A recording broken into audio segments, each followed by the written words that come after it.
Hello students, welcome to accounts class. आज हम लोग अकाउंटिंग रेशियो के कुछ और न्यूमेरिकल्स बेस्ड और थ्योरी बेस्ड एमसीक्यूज को समझेंगे। तो आइए स्टार्ट करते हैं बिना टाइम वेस्ट किए। A company's quick ratio is 1.5:1। Current liabilities are 2 lakh rupees and inventory is rupees 1,80,000। Current ratio will be, आपसे करंट रेशियो पूछा है। देखिए, जो भी आपको इंफॉर्मेशन पहले गिवन है उसका आप फॉर्मूला पहले लगा दीजिए। जैसे यहाँ पे क्विक रेशियो का रेशियो गिवन है, तो आप क्विक रेशियो का पहले फॉर्मूला लगा लीजिए। देखिए, क्विक रेशियो का फॉर्मूला होता है liquid assets upon current liabilities, मतलब 1.5/1 LA अपॉन CL। CL की वैल्यू 2 लाख रुपए गिवन थी। आपने क्रॉस मल्टीप्लीकेशन किया तो आपकी LA की वैल्यू आ गई 3 लाख रुपीज। अब आप LA का फॉर्मूला लगा लीजिए, all current assets minus inventory minus prepaid expenses. आपने फॉर्मूले में वैल्यू पुटअप की तो आपकी करंट एसेट्स की वैल्यू आ गई 4,80,000। अब आप करंट रेशियो के लिए करंट एसेट्स भी गिवन है और करंट लायबिलिटीज भी गिवन है, फॉर्मूले में वैल्यू पुटअप की 2.4:1 आपका आंसर आ गया। तो इसका देखते हैं आंसर, ये डी ऑप्शन है। नेक्स्ट है, a company quick ratio is 1.8:1। Liquid assets are 5,40,000 and inventory is rupees 1,50,000। Its current ratio will be, इसमें भी करंट रेशियो पूछा है। फिर से मैं वही करूंगा, क्विक रेशियो गिवन है तो मैं सबसे पहले उसी का फॉर्मूला पुटअप कर दूंगा। देखिए इसका भी सॉल्यूशन, क्विक रेशियो का फॉर्मूला पहले मैंने पुटअप किया, वैल्यूज पुटअप की, तो इससे और उसके बाद मैंने क्रॉस मल्टीप्लिकेशन किया तो मेरी CL की वैल्यू आ गई 3 लाख रुपए, मतलब करंट लायबिलिटीज की वैल्यू आ गई 3 लाख रुपीज। सॉल्यूशन आप लोग ध्यान से देख लीजिए। उसके बाद मैंने LA का फॉर्मूला लगा दिया, मतलब लिक्विड एसेट्स का मैंने फॉर्मूला लगाया तो मेरी करंट एसेट्स की वैल्यू आ गई। अब करंट एसेट्स की वैल्यू के बाद मैंने करंट रेशियो का फॉर्मूला पुटअप किया, उसमें वैल्यू पुटअप कर ली क्योंकि मेरे पास करंट एसेट्स भी है और करंट लायबिलिटीज भी है। तो इसका आंसर आ गया 2.3:1। तो देखिए 36 का ऑप्शन है, ये रहा। 37 जो आपको क्वेश्चन दिखाई दे रहा है, इसकी फोटो खींच लीजिए। ये सेम क्वेश्चन 36 की तरह आप लोग सॉल्व कीजिएगा, ठीक है, और इसका आंसर आएगा 2:1। इसके बाद नेक्स्ट 38, ये भी सेम 36 की तरह है इसका सॉल्यूशन, तो और इसका आंसर है C। निकाल के जरूर से देख लीजिएगा जिससे आपको प्रैक्टिस हो जाए। 39 भी क्वेश्चन में 36 की तरह है, इसका आंसर है 4:3, ठीक है। 40 भी क्वेश्चन में 36 की तरह सेम है और इसका आंसर है 2:1। 41 देख लीजिए आप, firm's current ratio is 3.5:2। Its current liabilities are 80,000। Its working capital will be, यहाँ पे वर्किंग कैपिटल पूछी गई है। तो देखिए वर्किंग कैपिटल का फॉर्मूला होता है current assets minus current liabilities. तो मेरे पास करंट लायबिलिटीज तो है लेकिन करंट एसेट्स नहीं है। अब करंट रेशियो गिवन है तो मैं सबसे पहले इसी फॉर्मूले का यूज करूंगा। देख लीजिए सॉल्यूशन में, देखिए करंट रेशियो का फॉर्मूला होता है CA/CL 3.5/2। क्रॉस मल्टीप्लिकेशन कर दीजिए तो आपका CA की वैल्यू आ गई 1,40,000। अब आपने वर्किंग कैपिटल के फॉर्मूले में वैल्यू पुटअप की CA-CL। CA की वैल्यू गिवन है, CL की वैल्यू गिवन है 60,000। आपकी वर्किंग कैपिटल आ गया, बीच का डिफरेंस। तो देख लेते हैं ऑप्शन में है, जी हाँ है, C ऑप्शन है, 60,000 रुपीज। नेक्स्ट 42 जो है वो भी क्वेश्चन में 36 की तरह है, आप इसको खुद से सॉल्व कीजिएगा।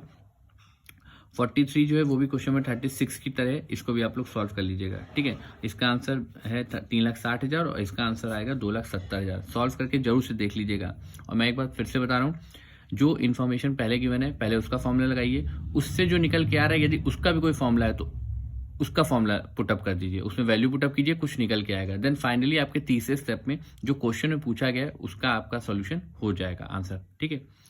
अब 44 की बात करिए, बहुत इंपॉर्टेंट क्वेश्चन है, ध्यान समझिएगा। यहाँ पे करंट रेशियो 2.5:1 दे रखा है, वर्किंग कैपिटल केवल गिवन है 60,000 रुपीज और आपसे पूछी गई है it current liabilities will be. Current liabilities आपसे पूछ ली गई है इस केस में। देखिए सिर्फ वर्किंग कैपिटल यदि क्वेश्चन में गिवन है तो आप क्या करेंगे, देखिए करंट एसेट्स का करंट रेशियो का फॉर्मूला क्या होता है, current assets upon current liabilities, मतलब ये गिवन था।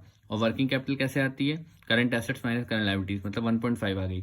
मैंने वर्किंग कैपिटल को वर्किंग कैपिटल से डिवाइड किया और जो निकालना क्या था, मुझको करंट लायबिलिटी निकालना था, तो मैंने 1 से मल्टीप्लाई कर दिया, 40,000 आ गया डायरेक्टली। इसमें जो चीज क्वेश्चन में गिवन है उसको रेशियो से डिवाइड कर दीजिए, मतलब वर्किंग कैपिटल जो है वो रेशियो में भी निकाल लीजिए, रेशियो से डिवाइड कर दीजिए और जो निकालना है उसको मल्टीप्लाई कर दीजिए, आपका आंसर आ जाएगा, ठीक है। तो 40,000 है, ये आपका ए ऑप्शन हो गया। नेक्स्ट है 45 जो है ये सेम 41 की तरह है, इसको आप लोग खुद सॉल्व कीजिएगा और इसका आंसर बी होगा, ठीक है। 46 जो है वो क्वेश्चन नंबर 44 की तरह है और इसको आप लोग खुद सॉल्व कीजिएगा, इसका आंसर सी है। 47 भी 46 की तरह है, इसका आंसर मैं बता दे रहा हूँ डी है। 48 भी 36 की तरह है और इसका आंसर ए है। 49 जो है वो भी क्वेश्चन नंबर 36 की तरह है और इसका ऑप्शन बी है। देखिए मैं इसलिए इतने सॉल्यूशन नहीं बता पा रहा हूँ क्योंकि इनमें बहुत ज़्यादा समय लगता है, तो आप लोग खुद से भी कुछ प्रैक्टिस कीजिए जिससे आपकी प्रैक्टिस भी स्ट्रांग हो सके। अब 50 है, long term solvency is indicated by. देखिए लॉन्ग टर्म जो सॉल्वेंसी होती है वो डेब्ट इक्विटी रेशियो ही बताता है। डेब्ट equity ratio is solvency ratio, same. डेब्ट इक्विटी रेशियो का फॉर्मूला क्या होता है? डेप्थ अपॉन शेयर होल्डर फंड्स, मतलब लॉन्ग टर्म डेप्थ अपॉन शेयर होल्डर फंड्स, ये आपका ए ऑप्शन हुआ। प्रोप्राइटरी रेशियो का फॉर्मूला क्या होता है? Shareholder funds upon total assets, ये आपका सी ऑप्शन दिख रहा है तो सी में हम टिक लगा देंगे। नेक्स्ट है आपका 54 और इसमें पूछा क्या गया? प्रोप्राइटरी रेशियो पूछा गया। सबसे पहले प्रोप्राइटरी रेशियो का आपको फॉर्मूला पता होना चाहिए जो कि क्या होता है? Shareholder funds upon total assets. अब शेयर होल्डर फंड्स कैसे आएगा? तो देखिए शेयर होल्डर फंड्स में है क्या क्या? Equity share capital plus reserves, और लॉन्ग टर्म टोटल एसेट्स में क्या होता है? Fix assets plus current assets. देखिए मैंने यहाँ वैल्यू पुटअप कर दी है, 4 + 2 5 + 3, ये हो गया 6 लाख रुपए और 8 लाख रुपए। मैंने इसको परसेंटेज में इन्होंने आंसर बोला इसलिए मैंने 100 से मल्टीप्लाई किया, 75% आ गया प्रोप्राइटरी रेशियो। तो देखते हैं ऑप्शन में क्या है, ए ऑप्शन है, ये सही हो गया। नेक्स्ट है the dash ratio provide the information critical to the run long run operation of the firm. देखिए क्रिटिकल, देखिए मैं नॉर्मल सी बात है, provide critical to the long run operation. Long run operation जो होता है, जो कौन सा रेशियो प्रोवाइड करता है, तो वो करता है सॉल्वेंसी। ये क्रिटिकल वर्ड लगाया गया इसलिए सॉल्वेंसी यहाँ पे आंसर आ रहा है, ठीक है। इसके बाद है if depth equity ratio exceed. देखिए जो डेप्थ इक्विटी रेशियो होता है उसका जो मैक्सिमम होता है वो होता है 2:1। It indicates risky financial position. ध्यान रखिएगा यदि 2:1 से ऊपर यदि आ रहा है, यदि एक्सीड करेगा तो डेप्थ इक्विटी रेशियो बताएगा कि कंपनी की पोजीशन बहुत रिस्की है। In depth equity ratio, depth refers to, depth का मतलब क्या होता है? डेप्थ का मतलब होता है लॉन्ग टर्म डेप्थ से। Proprietary ratio indicates the relation between proprietary funds and total assets. Formula यदि आपको याद है तो आपको ये पता है। The formula for calculating the depth equity ratio is, depth equity ratio का फॉर्मूला क्या होता है? लॉन्ग टर्म डेप्थ अपॉन शेयर होल्डर फंड्स। तो देखिए कहीं भी लॉन्ग टर्म डेप्थ नहीं नजर आ रहा है, यहाँ आ रहा है लेकिन प्लस यहाँ पे शॉर्ट टर्म भी लगा हुआ है, इसका मतलब ये नन ऑफ द अबव हुआ। 60 की मैं बात करूं तो 60 में हमारे पास क्या क्या इन्फॉर्मेशन गिवन है? Equity share capital, reserves, debenture, current liabilities, depth equity ratio पूछा है। तो देखिए फिर से डेप्थ बराबर क्या होते हैं? लॉन्ग टर्म डेप्थ, जिसमें डिवेंचर केवल इस क्वेश्चन में गिवन है, बाकी कुछ गिवन नहीं है तो मैं और 0। शेयर होल्डर फंड्स में शेयर कैपिटल 20 लाख की थी, रिजर्व 5 लाख के थे, मतलब 25 लाख आ गई। अब फॉर्मूला लगाया डेप्थ अपॉन इक्विटी, फॉर्मूले वैल्यू पुटअप की, आपका आंसर आ गया 0.4:1। तो आपका 60 जो होगा वो होगा ए ऑप्शन। इसके बाद है depth equity ratio of A company is 1/2, ठीक है। और which of the following transaction will increase it. Depth equity ratio 1/2 है और पूछ रहे हैं इनमें से ऐसा कौन सा ट्रांजेक्शन है जिसकी वजह से डेप्थ इक्विटी रेशियो बढ़ जाएगा। तो देखिए डेप्थ इक्विटी रेशियो जो होता है वो तभी बढ़ता है जब आपके डिवेंचर्स इशू किए जाते हैं, ठीक है। तो आपका जो सी ऑप्शन होगा वो सही होगा, issue of debentures for cash. मैं इसको सॉल्यूशन के रूप में भी समझा सकता हूँ, देख लीजिए। देखिए डेप्थ इक्विटी रेशियो पहले दे रखा था 1/2, मतलब 0.5:1। पहले मान लीजिए डेप्थ 1 लाख के थे और जो शेयर होल्डर फंड थे वो 2 लाख के थे। मैंने इसको एक को 1 लाख और 2 को 2 लाख मान लिया। अब मैंने मान लिया कि मैंने जो डिवेंचर इशू किए उससे 1 लाख रुपए मिला। तो देखिए डिवेंचर्स हमारे इंक्रीज हो गए और कैश भी इंक्रीज हुआ, लेकिन कैश से मेरा यहाँ कोई लेना देना नहीं है और शेयर होल्डर फंड पे कोई इफेक्ट इसका नहीं पड़ा। अब डेप्थ कितना हो गया? 2 लाख और 2 लाख, मतलब कितना आ गया? 1:1। यदि मैं पहले से कंपेयर करूं तो मेरा क्या हो रहा होगा? इंक्रीज कर रहा है, इसलिए जो इसका ऑप्शन होगा मैंने सी पे टिक लगाया है। इसके अंदर satisfactory ratio between long term depth and share holder funds, अभी मैंने बताया इसका क्या होता है? 2:1 होता है। नेक्स्ट है 63, ये इंपॉर्टेंट है, ध्यान समझिएगा। On the following basis depth equity ratio find out करना है। Equity share capital 5 lakh, reserve 3,20,000, preliminary expenses जो है इस क्वेश्चन में वो आपके 20,000 दे रखे हैं, डिवेंचर्स 3,20,000, करंट लायबिलिटीज 80,000 रुपए। आपसे डेप्थ इक्विटी रेशियो पूछा है तो देखिए ध्यान से इसका सॉल्यूशन। पहले शेयर होल्डर फंड्स निकाल लेते हैं, share capital plus general reserve minus preliminary expenses. ध्यान रखिएगा प्रीलिमिनरी एक्सपेंसेस जनरल रिजर्व से लेस होते हैं, तो इन दोनों को ऐड करके एक्सपेंस लेस किया, 8 लाख रुपए आ गया। अब हमने फॉर्मूले में depth upon equity formula put up किया, 0.4:1 आ गया। अब आपका ये होगा सी ऑप्शन, ठीक है। 64 जो है वो क्वेश्चन में 63 63 की तरह आप लोग खुद कर लीजिएगा। 65 भी 63 की तरह है। 66 भी जो है वो 66 ध्यान रखिएगा ये 54 की तरह है, तो इसलिए इसको सही से कीजिएगा।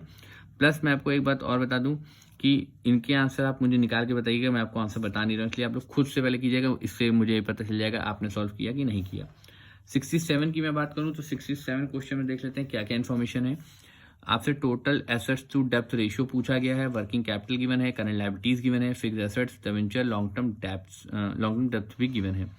तो टोटल एसेट्स टू डेप्थ रेशियो का फॉर्मूला क्या होता है, देखिए टोटल एसेट्स टू डेप्थ रेशियो का फॉर्मूला क्या होता है, जो देखिए 2 के आगे होता है वो हमेशा नीचे रहता है, तो मतलब ये वाला ऊपर आ गया, टोटल एसेट्स अपॉन डेप्थ। अब टोटल एसेट्स का फॉर्मूला क्या होता है, करंट एसेट्स प्लस आपकी फिक्स्ड एसेट्स। तो हमारे पास यहाँ पे वर्किंग कैपिटल गिवन थी सीए, मैंने उसका फॉर्मूला पुटअप किया तो मेरा सीए आ गया। अब सीए में जब मैंने फिक्स्ड एसेट्स जोड़ दी तो मेरे आ गया टोटल एसेट 10 लाख रुपए। लॉन्ग टर्म डेप्थ में क्या गिवन था, डिबेंचर गिवन था, बैंक लोन गिवन था, 2.5 लाख रुपए आ गया। 10 लाख अपॉन 2.5 लाख फॉर्मूले में वैल्यू पुटअप की 4:1 का रेशियो आ गया। देख लेते हैं इसका सॉल्यूशन में, तो ये है बी ऑप्शन। 68 जो है बिल्कुल 67 की तरह है, तो आप लोग खुद से कर सकते हैं, ठीक है, और करके मुझे जरूर से बताइएगा। हाँ, मैं एक बात और बता दूं, यदि प्रॉफिट एंड लॉस का बैलेंस डेबिट में दे रखा है तो इसका मतलब है कि वो आपका लेस ही होगा। प्लस एक बात और भी बता दूं, यदि डायरेक्टली क्वेश्चन में शेयर होल्डर फंड्स गिवन है तो इसका मतलब ये हुआ कि share capital plus reserve and surplus उसमें ऑलरेडी ऐड है, तो अब आप उसमें रिजर्व एंड सरप्लस ऐड नहीं करेंगे। मतलब इस क्वेश्चन की यदि मैं बात करूं तो यहाँ पे ऑलरेडी इसमें से लेस होगा, तो आपको ना लेस करने की जरूरत है ना ही ऐड करने की जरूरत है, ठीक है। क्वेश्चन 69 की बात करूं, inventory turnover ratio. Inventory turnover ratio का यदि आपको फॉर्मूला पता हो कि cost of revenue from operations upon average inventory होता है, तो इसका ऑप्शन आपको दिख जाएगा सी है। नेक्स्ट है 70, यहाँ पे ओपनिंग स्टॉक गिवन था, closing inventory, purchases, carriage, wages, inventory turnover ratio पूछा है। तो इन्वेंट्री टर्नओवर रेशियो के लिए हमें क्या चाहिए होगा, सबसे पहले देखिए सीओजीएस का फॉर्मूला लगा लें, क्योंकि यही फाइंड आउट करना है। Opening stock plus net purchases plus direct expenses minus closing stock. फॉर्मूले में वैल्यू पुटअप की, मेरी 7,75,000 रुपये सीओजीएस आ गया। एवरेज स्टॉक का फॉर्मूला क्या होता है, opening stock plus closing stock upon 2। तो अब इसको भी देख लेते हैं। मैंने फॉर्मूले वैल्यू पुटअप की, मेरा आंसर आ गया 1,25,000। अब 7,75,000 अपॉन 1,25,000 किया तो 6.2 टाइम्स आपका आंसर आ गया आईटीआर का। तो देखते हैं इसका ऑप्शन, 6.2 टाइम्स डी ऑप्शन है आपका। 71 की मैं बात करूं, 71 में आपको रेवेन्यू फ्रॉम ऑपरेशन गिवन का रखा है, ग्रॉस प्रॉफिट का रेशियो गिवन है 25%। इसके आगे कुछ नहीं लिखा है, इसका सेल्स पे होगा ये। ओपनिंग इन्वेंट्री गिवन है, क्लोजिंग इन्वेंट्री गिवन है, इन्वेंट्री टर्नओवर रेशियो पूछा है। तो देखिए सबसे पहले मुझे सीओजीएस की नीड है, तो मैंने सेल्स मैंने जीपी कर लिया। सेल्स 8 लाख थी, जीपी का रेट 25% ऑफ सेल्स था, मतलब 2 लाख आ गया। अब हमारी सीओजीएस आ गई 6 लाख। 6 लाख अपॉन 80,000, क्योंकि opening stock plus closing stock upon 2 करेंगे तो 80,000 निकल के आएगा। इसका आंसर आ गया 7.5 टाइम्स। तो 7.5 टाइम्स देखिए बी ऑप्शन है। 72, 73 की तरह, इसलिए आप लोग खुद सॉल्व कीजिएगा, ठीक है। 73 में आपको समझा दे रहा हूँ पहले, लेकिन उसके लिए 73 में इन्फॉर्मेशन क्या है, ओपनिंग इन्वेंट्री गिवन है, कॉस्ट ऑफ रेवेन्यू गिवन है, आईटीआर गिवन है। देखिए आईटीआर का रेशियो पहले से गिवन है, और क्लोजिंग इन्वेंट्री पूछी है। तो आईटीआर का जब रेशियो गिवन होगा तो सबसे पहले हमें क्या करना होगा, हमें आईटीआर का फॉर्मूला लगाया, वैल्यू पुटअप की, ठीक है। वैल्यू पुटअप की तो मेरा एवरेज स्टॉक निकल के आ गया 1,20,000 रुपए, ठीक है। सॉल्यूशन की स्क्रीनशॉट आप ले सकते हैं, ठीक। अब इसके बाद मुझे एवरेज स्टॉक का फॉर्मूला पुटअप करना है, ओपनिंग प्लस क्लोजिंग अपॉन 2। मैंने इसमें फिर वैल्यू पुटअप की, क्रॉस मल्टीप्लिकेशन किया, तो मेरा क्लोजिंग स्टॉक कितना आ गया 1,60,000 रुपए। आपके सॉल्यूशन इतना, ये सबने 8 तक मैथ्स पढ़ाई होती है तो आपको पता है कि ये कैसे सॉल्यूशन किया गया है, ठीक है। तो इसका ऑप्शन देख लें, 1,60,000 रुपये, ये रहा ए ऑप्शन, ठीक है। 73 और 72 बिल्कुल 73 की तरह। 74 की बात करूं तो 74 में कॉस्ट ऑफ रेवेन्यू गिवन था 6 lakh, inventory turnover ratio 5 times, find out the value of opening inventory if opening inventory is 8,000 less than the closing inventory. यदि ओपनिंग इन्वेंट्री 8,000 से कम थी क्लोजिंग इन्वेंट्री से। तो देखिए सबसे पहले आईटीआर का फॉर्मूला लगाया, फॉर्मूले में वैल्यू पुटअप की, 1,20,000 आ गया। एवरेज स्टॉक, अब एवरेज स्टॉक में हम क्या करेंगे, देखिए सपोज करना पड़ेगा क्लोजिंग स्टॉक एक्स है मान लिया, और जो ओपनिंग स्टॉक है वो क्लोजिंग स्टॉक से 8,000 लेस था, मतलब कम था, तो एक्स माइनस क्या हो जाएगा 8,000 रुपीज। अपॉन वाला 2 मैंने यहाँ मल्टीप्लाई कर दिया है, तो मेरा 2x की वैल्यू जो फाइंड आउट होके आ रही है वो आ रही है 1,24,000 रुपये। एक्स का मतलब क्या हुआ, क्लोजिंग स्टॉक मेरा निकल के आ रहा है, ठीक। अब क्या होगा, जब मुझे क्लोज एक्स की वैल्यू आ चुकी है, तो यदि मैं एक्स की वैल्यू यहाँ पुटअप कर दूँ, मतलब 8,000, उसमें 1,24,000 माइनस 8,000 तो क्या आ जाएगा 1,16,000। ये आपकी देखिए एक इक्वेशन है, ठीक। ओपनिंग स्टॉक की इक्वेशन यही है। तो ओपनिंग स्टॉक की इक्वेशन मैंने एक्स की वैल्यू पुटअप की है, 1,16,000 रुपये मेरी एक्स की वैल्यू आ गई है, ठीक। आप लोग बिल्कुल स्टेप बाय स्टेप कीजिएगा, ऐसे ही आपका आंसर एक बार में आ जाएगा। ये रहा 1,16,000 रुपये। 75 जो है बिल्कुल 74 की तरह है, बस इसमें क्या लिखा हुआ है, क्लोजिंग इस inventory is 8,000 more than the opening inventory. अब ओपनिंग इन्वेंट्री हम एक्स सपोज करेंगे और क्लोजिंग इन्वेंट्री क्या हो जाएगी, एक्स प्लस 8,000 रुपीज। बस आप फॉर्म में वैल्यू पुटअप कीजिएगा, आपका आंसर आ जाएगा, वो आंसर होगा सी, ठीक है। If the inventory turnover ratio is divided into 365, it becomes a measure of average age of inventory को का फॉर्मूला होता है, ठीक। 77 74 की तरह है, 78 71 की तरह है, इसलिए आप लोग आराम से खुद से सॉल्व कीजिएगा, ठीक। और इसका ऑप्शन मैं इसका आंसर बता देता हूँ, इसका आंसर डी होगा, ठीक। ध्यान रखिए, इसका मैं आंसर बता दे रहा हूँ, बाकी इसका आप खुद निकाल के मुझे बताइएगा। 78 का 79 की मैं बात करूं तो एवरेज इन्वेंट्री गिवन है, आईटीआर गिवन है, gross profit 20% on sales given है, what will be the gross profit, ठीक है। तो सबसे पहले मुझे क्या चाहिए होगा 79 के लिए, अब मुझे चाहिए होगी सेल्स। तो सेल्स कैसे निकलेगी, देखिए पहले आईटीआर का फॉर्मूला पुटअप किया, सीओजीएस निकल के आ गया, ठीक। सीओजीएस जैसे आया, मैंने सपोज किया सेल्स 100 थी, ग्रॉस प्रॉफिट 20 था, तो इसका सीपी कितनी आ गई 80। अब मैंने सीपी को सीपी से डिवाइड किया और जो निकालना था उससे मल्टीप्लाई कर दिया, 1,20,000 रुपये आ गया। इससे पहले मैंने आपको यही तरीका बताया, जो चीज़ गिवन है उसको उसी से डिवाइड कीजिए और जो निकालना है उससे मल्टीप्लाई कर दीजिए, आपका ग्रॉस प्रॉफिट आ रहा है 1,20,000 रुपये। ऑप्शन हुआ आपका ए। बस आप सपोज सही से कीजिएगा। 80 79 की तरह है और 81 जो है वो 74 की तरह है। आप लोग खुद सॉल्व कीजिएगा और मुझे आंसर बताइएगा। The formula of for calculating the trade receivable turnover ratio is, trade receivable turnover ratio का फॉर्मूला क्या होता है, net credit sales upon average debtors plus average BR. ये है आपका सी ऑप्शन। 83 की बात कर लेते हैं। तो 83 में हमारे पास क्या क्या इन्फॉर्मेशन गिवन है, टोटल रेवेन्यू गिवन है, कैश रेवेन्यू गिवन है, डेटर्स गिवन है, बीआर गिवन है, ट्रेड रिसीवेबल टर्नओवर रेशियो पूछा गया है। तो देखिए सबसे पहले हमें चाहिए क्रेडिट सेल। तो क्रेडिट सेल का फॉर्मूला क्या होता है, total sales minus cash sale. तो हमारी क्रेडिट सेल आ गई। अब एवरेज डेटर्स, ऑलरेडी डेटर्स की वैल्यू 10,000 और बीआर की वैल्यू 20,000 है। इसके आगे ना ओपनिंग लिखा था ना ही क्लोजिंग लिखा था, तो हम ये मान लेंगे कि एवरेज डेटर्स है और एवरेज बीआर है, मतलब 1,20,000 रुपये। अब आप डिवाइड कर दीजिए फॉर्मूले में वैल्यू पुटअप करके, आपका आंसर आ जाएगा 5 टाइम्स, ठीक है। तो यहाँ पे आप 5 टाइम्स लिख सकते हैं, ऑप्शन ए। 84 जो है वो 83 की तरह आप लोग खुद सॉल्व कीजिएगा। 85 जो क्वेश्चन है वो 73 की तरह है। इसका स्क्रीनशॉट ले लीजिए और खुद सॉल्व करके मुझे बताइएगा आंसर की वैल्यू क्या आएगी। 87 जो 86 की तरह है। 88 क्वेश्चन की बात करें, यहाँ पे एवरेज कलेक्शन पीरियड पूछा गया है।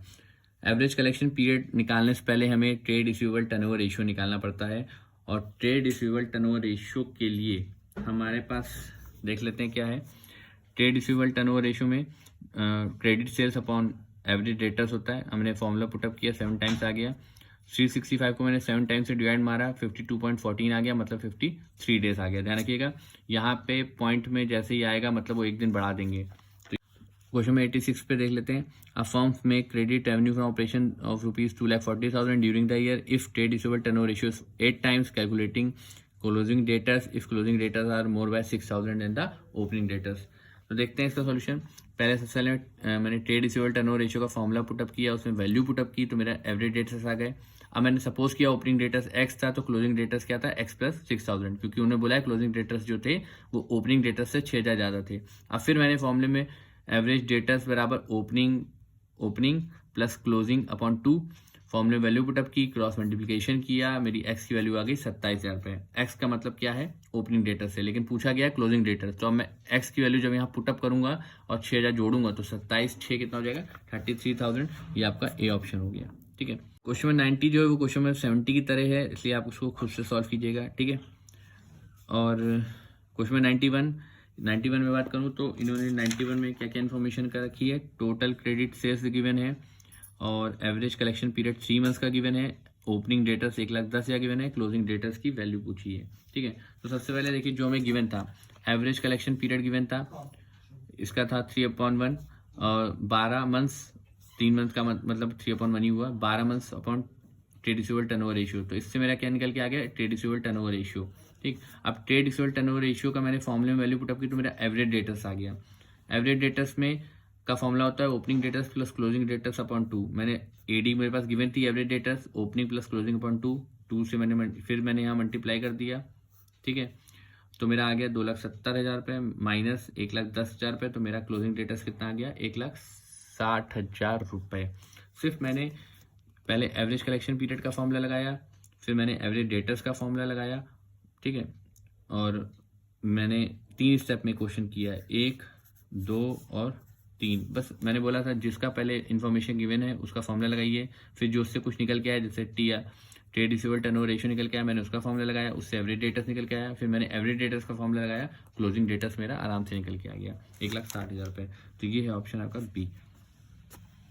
इसके बाद आता है formula for calculating trade payables turnover ratios. Trade payables turnover ratio का फॉर्मूला सिंपल सा है, net credit purchases plus average creditors plus average VP, मतलब बी ऑप्शन हुआ। आपको यदि इस पूरे जितने मैंने आपको क्वेश्चन समझाया और जो होमवर्क दिए उनमें यदि कोई भी किसी भी टाइप की प्रॉब्लम हो तो आप मुझसे कॉल करके या मैसेज करके पूछ सकते हैं, ठीक है। Thank you.